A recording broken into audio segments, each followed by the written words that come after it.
नाज़रीन, drama serial रहमत की आज की वीडियो बहुत दिलचस्प है, पूरी देखिएगा। चैनल को सब्सक्राइब नहीं किया तो सब्सक्राइब जरूर कर लीजिएगा। अनाया सोचों में गुम थी। सब मुझे बेवकूफ समझते हैं, जैसे मैं अकल नहीं रखती। बारी को इतनी आसानी से उस 2 टके की लड़की का नहीं होने दूंगी। क्या हुआ? वक्ती तौर पर जो मैं बाजी हार रही हूँ, ये मेरी वक्ती हार है। बारी से शादी से ज्यादा परिशे की बर्बादी मेरा मकसद है। जिस तरह बारी और परिशे की शादी हो रही है, इसी तरह तलाक भी होगी। इन दोनों की तलाक तो मैं करवा कर रहूंगी। सब समझ रहे हैं कि बारी की शादी में जाकर मैंने गलत फैसला किया है। गलत नहीं, ये मेरा बिल्कुल सही फैसला है। बारी, चचा जान और मिनाल के दिल में अपने लिए एतमाद पैदा करना है, परिशे को गलत साबित करना है। पहले मिनाल, फिर चचा जान, आखिर में बारी की नजरों में गिराना है परिशे को। परिशे और बारी के दरमियान मैं इतनी नफरत पैदा कर दूंगी कि ये दोनों एक दूसरे की शक्ल भी नहीं देखेंगे। अनाया के चेहरे पर जहरीली सी मुस्कुराहट थी। दूसरी तरफ रुमैसा बेगम दिल ही दिल में कहती है, परिशे तो उस घर में ऐश करेगी। बहुत बड़ा हाथ मारा है इसने। वाह भाई परिशे, तुम तो अपनी माँ से भी 2 हाथ आगे निकली। इतनी बड़ी कंपनी के मालिक के बेटे को शादी से पहले भी अपने इशारों पर नचा रही थी और शादी के बाद भी अपने इशारों पर नचाओगी। छोटी सी झोंपड़ी से महल तक का सफर तो कर गई हो, मगर रुमैसा बेगम को मत भूल जाना। मुझे जहां भी मौका मिलेगा मैं अपना काम दिखाती रहूंगी। मेरा मकसद तुम्हें तलाक दिलवाना है। इतनी आसानी से तो तुम्हें ऐश नहीं करने दूंगी। दूसरी तरफ बारी परिशे को कॉल करता है। बारी कहता है, परिशे जल्दी से मेरी कॉल उठा लिया करो यार। परिशे कहती है, मसरूफ थी, शादी वाला घर है, आपसे चंद घंटे बर्दाश्त नहीं हो रहे। बारी कहता है, लगता है वक्त ठहर सा गया है। एक एक दिन और एक एक रात बड़ी मुश्किल से गुजर रही है मेरी। सोने से पहले एक बार तुमसे बात ना कर लूं, तुम्हारा चेहरा ना देख लूं, तो मुझे सुकून नहीं मिलता। परिशे कहती है, बारी तुम तो लड़के हो, मैं लड़की हूं। सबको छोड़कर अब तुमसे बातें करने लग जाऊं तो सब मेरे बारे में क्या सोचेंगे? बारी कहता है, जो सोचते हैं उनको सोचने दो। मैं अपने हर लम्हे को यादगार बनाना चाहता हूँ। इतने में रुमैसा की आवाज आती है, परिशे तुम किससे बात कर रही हो? मुझे लगता है बारी होगा। परिशे एकदम कॉल काट देती है। फोन बंद करती हूँ बारी, सब मुझे बुला रहे हैं। बारी हल्का सा मुस्कुराता है। बारी कहता है, परिशे तुमने मेरी जिंदगी में आकर सब बदल दिया। मुझे अब तक यकीन ही नहीं आ रहा कि हम एक होने जा रहे हैं। बारी शादी के इंतजाम को देख रहा था। उसकी खुशी साफ नजर आ रही थी। शायान कहता है, बारी आराम से बैठ जाओ। आज तो मैं तुम्हें कह रहा हूं कि बैठ जाओ। शादी के बाद तुम्हें कोई नहीं कहेगा कि बैठ जाओ, फिर तो सारी उम्र खड़े ही रहोगे। बारी कहता है, क्या मतलब है डैड? शायान कहता है, बहुत जल्द समझ जाओगे। मिनाल बारी के पास आती है। तुम यहाँ गायब थे, मैंने हर तरफ तुम्हें ढूंढा, जरूर तुम परिशे से बात कर रहे होगे। मिनाल कहती है, बारी आराम से बैठ जाओ। अब परिशे को तुम्हारी होने से कोई नहीं रोक सकता। खुदा का शुक्र है सब मसले हल हो गए, वरना मुझे लगता था कि तायाजान और ताईजान कभी तुम्हारी शादी में शिरकत के लिए नहीं आएंगे। मगर अनाया, उसने तो मुझे हैरान ही कर दिया। बहुत समझदार हो गई है। बारी कहता है, हाँ यार, अनाया ने तो मुझे भी हैरान कर दिया है। मिनाल कहती है, वो सिर्फ जुबान की तेज है मगर दिल की बहुत अच्छी है। अनाया भी आ जाती है। बारी तुम्हें बहुत बहुत मुबारक हो। बारी अनाया का शुक्रिया अदा करता है। तुमने साबित कर दिया अनाया कि तुम मेरी बहुत अच्छी दोस्त हो। तुमने 2 घरों को टूटने से बचा लिया।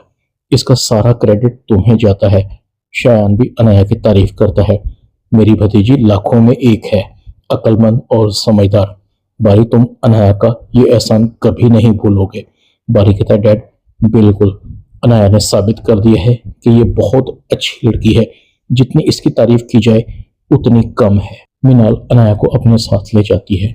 अनाया दिल ही दिल में कह रही थी, बारी अगर मुझे तुम्हें पाने की ख्वाहिश ना होती तो कभी मैं दिखावा ना करती, तुम सबको अपनी जूती की नोक पर रखती। इधर रमशा अपनी माँ के पास आती है। अम्मी, ये आपकी बहू किधर है? नजर नहीं आ रही। उसके ड्रामे खत्म हुए कि नहीं?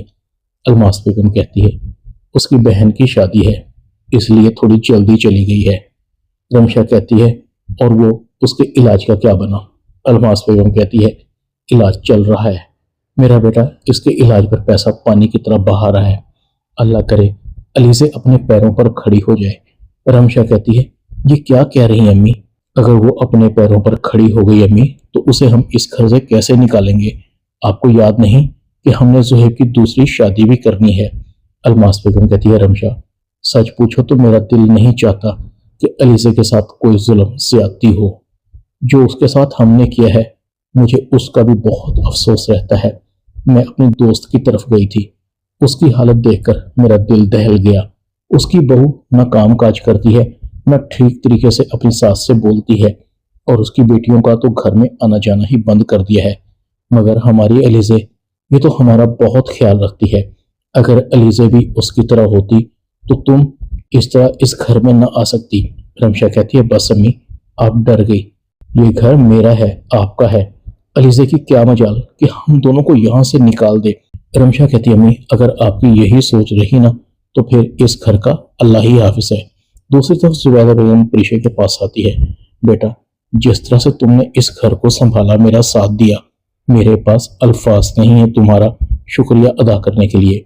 प्रीशे अपनी माँ की आंखों में आंसू देखती, अम्मी आप रो रही हैं। जुबैदा बेगम कहती, बेटा ये तो खुशी के आंसू हैं।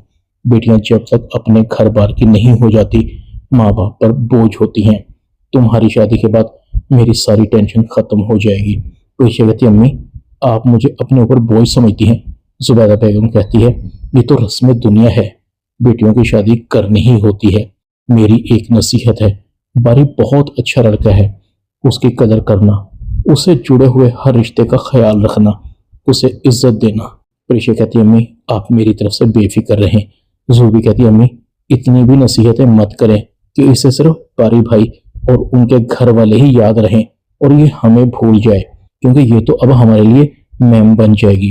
प्रीशा और अलीज़े जूबी की बातों पर मुस्कुरा देती हैं।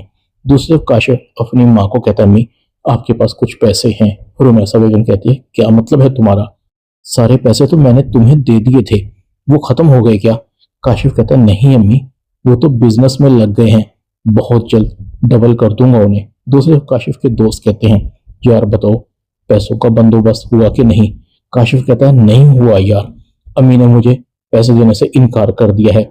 उनके पास अब कोई पैसे नहीं है, वो तो पैसे अब्बू के थे, अगर अब्बू ने मांग लिए तो बहुत बड़ी मुसीबत आ जाएगी। काशिफ के दोस्त कहते हैं, यार पैसे नहीं होंगे तो पैसे कमाएंगे कैसे?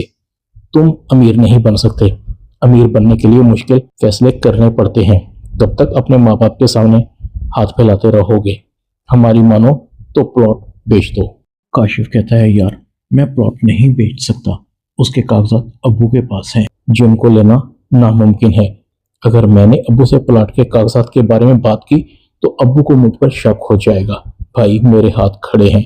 काशिफ के दोस्त आपस में बातें कर रहे थे, यार इसने तो हरी झंडी दिखा दी है, अब क्या होगा? दूसरा दोस्त कहता है, पैसे तो काशिफ ही लाएगा, बस तुम देखते जाओ, अमीर बनने का शौक कुछ भी करवा सकता है। ड्रामा रहमत में इतना ही। चैनल को सब्सक्राइब कर दें, वीडियो को लाइक कर दें और बेल आइकॉन के बटन को दबाकर ऑल पर क्लिक कर दें, ताकि आपको मेरी नई आने वाली वीडियो का नोटिफिकेशन फौरन मिल सके।